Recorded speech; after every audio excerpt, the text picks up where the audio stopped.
It all started back in the 1880s, when there was no organization, no collective bargaining, no safety standards or skills training. Nothing but 10 plumbers and steam fitters with a pipe dream. Men with a vision. And what they saw was a better, safer, and fairer way to work in the plumbing, steam fitting trades. Toronto was a backwater back then. We made our own pipes out of lead, using wooden implements and folded seams.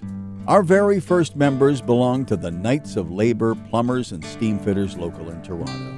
The group decided in 1890 that they would charter as part of the international arm of United Association of Journeymen Plumbers, Gas Fitters, Steam Fitters, and Steam Fitters Helpers of the United States and Canada. United Association Local 46 was born. And in the last 125 years, UA Local 46 has left its mark on this great city, building and sustaining our vast infrastructure day in and day out, with the highest piping skills and standards in Ontario. Despite many, many early challenges, UA Local 46 prevailed.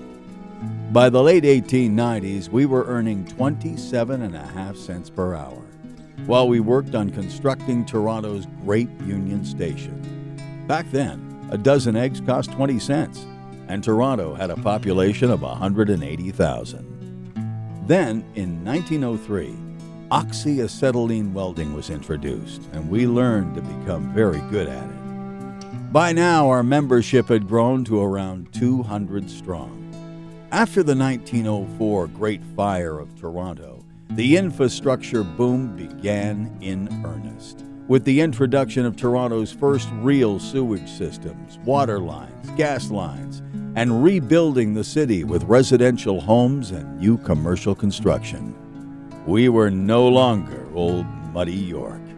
In 1910, we elected John W. Bruce as general organizer, a position he would hold for over 50 years as he fought for workers' rights and helped organize the labor movement that we know today. John Bruce was instrumental in creating the Workmen's Compensation Act, which was adopted in 1914.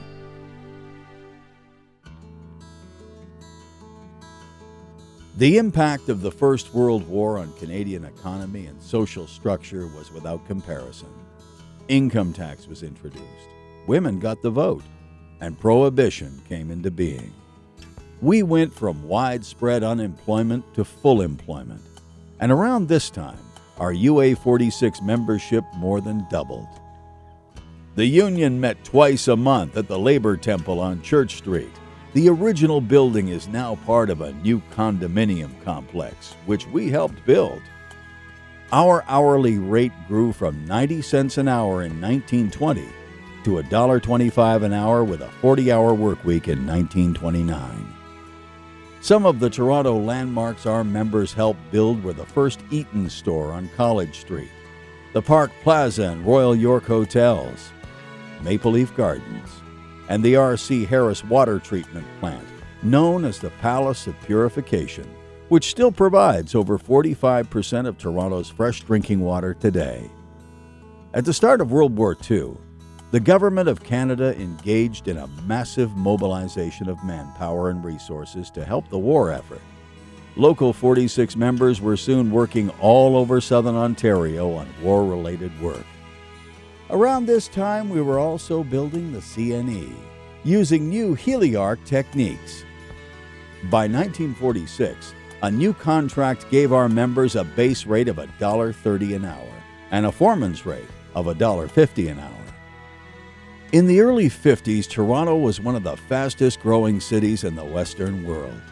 Between 1951 and 1961, over 500,000 new immigrants had an impact on the housing boom.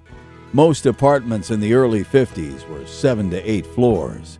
But by 1960, pre-stressed concrete led to an explosion in the apartment construction and the growth of developers like Cadillac, Greenwind, and Trizac. Local 46 grew from 1,500 members in 1950 to 2,500 in 1960. Wages in 1950 were $1.85 an hour, and for the first time, overtime on new construction was double time. In 1954, our members were on track to build Canada's first subway with CO2 arc welding and later plasma arc welding. In 1959, the Journeyman Training Committee of Local 46 was founded to provide education and training to our members, which eventually evolved into the Joint Training and Apprenticeship Committee in 1964. In the early 60s, UA Local 46 was one of the first unions to recognize that ongoing effective communications with members was crucial, and so Tradewind, the monthly newsletter, began being published, and it is still around to inform members today. The 60s were a time of great change in Local 46. Our health and welfare plan saw numerous changes and improvements and was recognized as a model plan by the Canadian labor movement. Our pension fund was established. The Supplementary Unemployment Benefit Plan came into being in 1969, and our first comprehensive dental plan was introduced in 1971.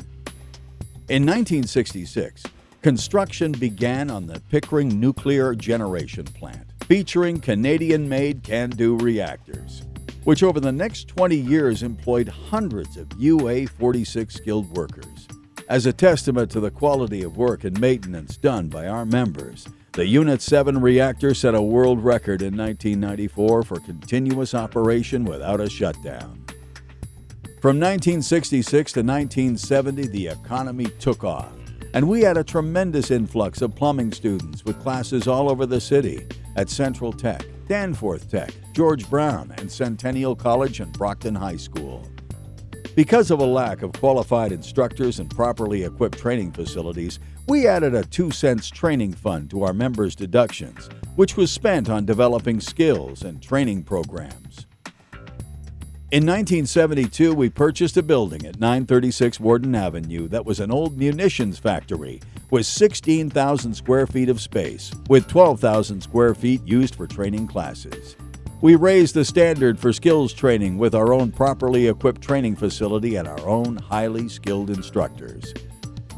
UA-46 reached new heights in June 1973, installing plumbing, fire and water supply and turbo pumps in the then world's tallest freestanding CN Tower, completed in 1976. We still maintain this amazing structure today. Over the years, Ontario Hydro was a major source of employment for UA-46 members, as well as a major source of power in Ontario, with the Hearn Project, Lakeview, Pickering A and B reactors. Organizing has always been the lifeblood of Local 46. Back in 1983, we were strong in ICI and high-rise, but not really active in the low-rise segment. So after a concerted effort and years of organizing and hard work promoting the benefits of UA-46's higher standards and training, we now have 98% of the low-rise work in and around the GTA, as well as 95% of high-rise and 90% of all pipeline construction and maintenance. 1997, UA-46 members helped construct the Air Canada Centre. We had a huge hand in the Pearson International renovation and expansion, installing all plumbing, piping, HVAC, and refrigeration systems, including the aircraft fueling system, which took 107 kilometers of underground piping. In 2006, Local 46 invested over $500,000 to modernize its green technology training program, and in 2008, Local 46 acquired property and facilities located across the street from the main building for the purpose of expanding the current training capacity. In 2014, working closely with TransCanada Pipeline, we established our state-of-the-art pipeline training center to give our members hands-on experience. With our members working in a wide range of piping skill sets, Local 46 training facilities and experienced instructors play a key role in maintaining the highest standards in the piping trades. We constantly strive to keep our members ahead of the game with training in emerging technologies like ground source hydronics and lead construction, as well as upgrading in all existing piping, plumbing, and welding processes. We are installing a steam lab and hydronics lab in our Warden Avenue Training Center. Our standards are so high that today 4 out of 5 steam fitters in Ontario are trained by the UA. Over the years, we have changed the face of Toronto. And here's some of our UA 46 handiwork. 46 it!